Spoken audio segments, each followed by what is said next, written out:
মতপার্থক্য থাকলেও জাতীয় স্বার্থে গণতান্ত্রিক রাষ্ট্র পুনর্গঠনে সবাইকে একমত হওয়ার আহ্বান জানিয়েছেন জাতীয় ঐকমত্য কমিশনের সহসভাপতি অধ্যাপক আলী রিয়াজ। জাতীয় সংসদ ভবনের এলটি হলে জাতীয়তাবাদী সমমনা জোটের সাথে বৈঠকের সূচনা বক্তব্যে তিনি বলেন, ঐকমত্য কমিশন কারো প্রতিপক্ষ নয়। অধ্যাপক আলী রিয়াজ বলেন, ৬ মাসের মধ্যে জাতীয় সনদ তৈরি করা কমিশনের লক্ষ্য, আর অন্তর্বর্তী সরকার যাতে মানুষের ভোটাধিকার প্রতিষ্ঠিত করে সে আহ্বান জানিয়েছে জাতীয়তাবাদী সমমনা জোট। দেশ পুনর্গঠনের জন্য সব ধরনের সহায়তা দিতে প্রস্তুত বলেও জানিয়েছেন জোট সমন্বয়ক ও NPP chairman doctor Fariduzzaman Farhad.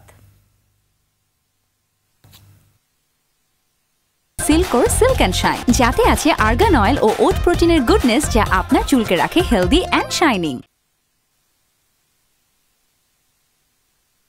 আমরা সকলে মিলে একটি গণতান্ত্রিক রাষ্ট্র পুনর্গঠনের জন্য, একটি গণতান্ত্রিক রাষ্ট্র বিনির্মাণের জন্য সকলে এখানে সমবেত হয়েছি। আমরা চেষ্টা চালিয়ে যাচ্ছি এবং সেই চেষ্টায় আপনারা গণতান্ত্রিক আন্দোলনে অংশগ্রহণকারী হিসেবে ভূমিকা রেখেছেন।